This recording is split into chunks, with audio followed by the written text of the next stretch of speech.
नमस्कार, स्वागत है आपका एनएमएफ न्यूज में। मैं हूं आपके साथ शबनम। ईरान में तबाही लगातार बढ़ती जा रही है और कभी भी अमेरिका की तरफ से ईरान पर बड़ा हमला बोला जा सकता है, क्योंकि जैसे ही डोनाल्ड ट्रंप की चेतावनी आई, तुरंत ईरान ने अपने एयर स्पेस पूरी तरह से बंद कर लिए हैं। और खबर यह भी आ रही है कि लगातार वहां मस्जिदों को फूंका जा रहा है। खामेनेई को घेरने की चारों तरफ से प्लानिंग शुरू हो चुकी है और सेना के मुख्यालयों पर भी कब्जा जमा लिया गया है।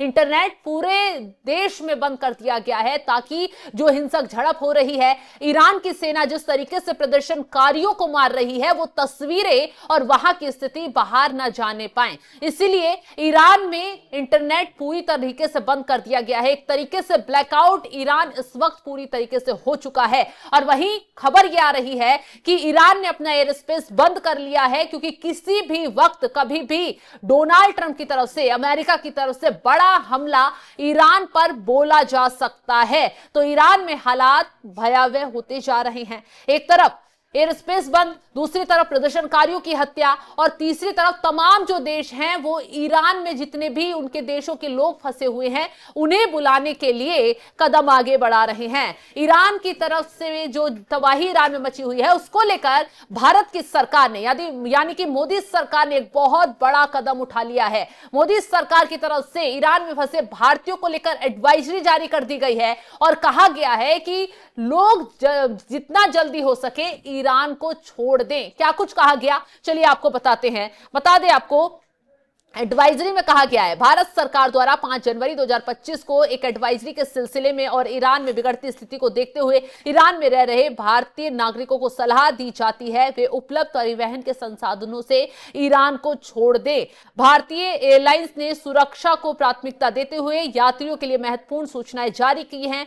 एयर इंडिया ने स्पष्ट किया है कि वे उड़ान भरने वाली फ्लाइटों के लिए वैकल्पिक रास्तों का इस्तेमाल कर रहे हैं। हालांकि जिन रूट्स पर रास्ता बदलना संभव नहीं है वहां उड़ानें रद्द भी की जा रही हैं। यात्रियों को सलाह दी गई है कि वे एयरपोर्ट निकलने से पहले अपनी फ्लाइट का स्टेटस जरूर चेक कर लें। तो एक तरफ भारतीयों को वहां से आने की सलाह दे दी गई है, तो दूसरी तरफ जो भारत की जितनी भी फ्लाइट्स हैं उन्होंने अपनी तरफ से भी एडवाइजरी जारी कर दी गई है कि ये देखा जा रहा है कि जो रूट खुले हुए हैं वहां से यात्रियों को लाया ले जाया जा रहा है, लेकिन जहां रूट दिखाई दे रहे हैं कि यहां संभावनाएं गड़बड़ होती नजर आ रही हैं वहां बिल्कुल तरीके से उड़ानें रद्द कर दी गई हैं। तो इस वक्त जो स्थिति ईरान की देखने के लिए मिल रही है, कहा जा रहा है कि बहुत बड़ा कुछ चंद घंटों में देखने के लिए ईरान में मिल सकता है।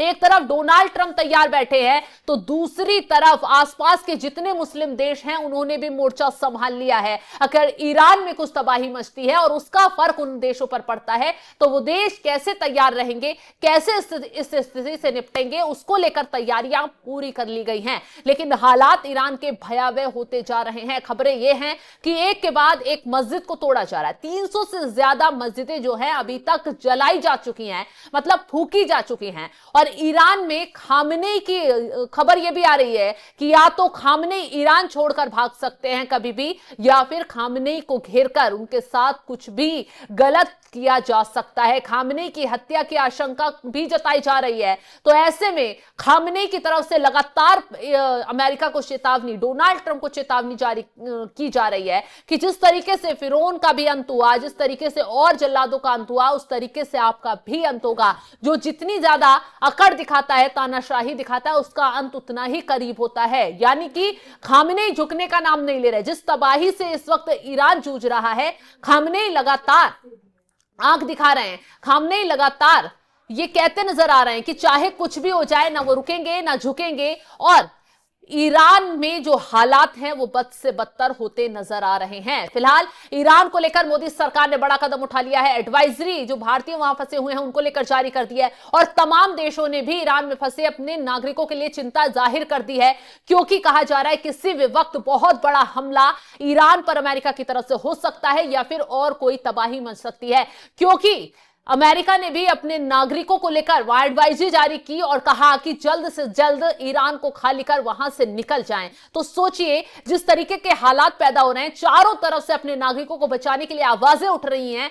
अब ईरान में बहुत बड़ा हमला कभी भी हो सकता है। तो फिलहाल इस खबर को लेकर आप क्या कुछ राय रखते हैं, कमेंट बॉक्स में जरूर बताइएगा और तमाम बड़ी खबरों की अपडेट के लिए आप हमारे साथ जुड़े रहें। नमस्कार। है।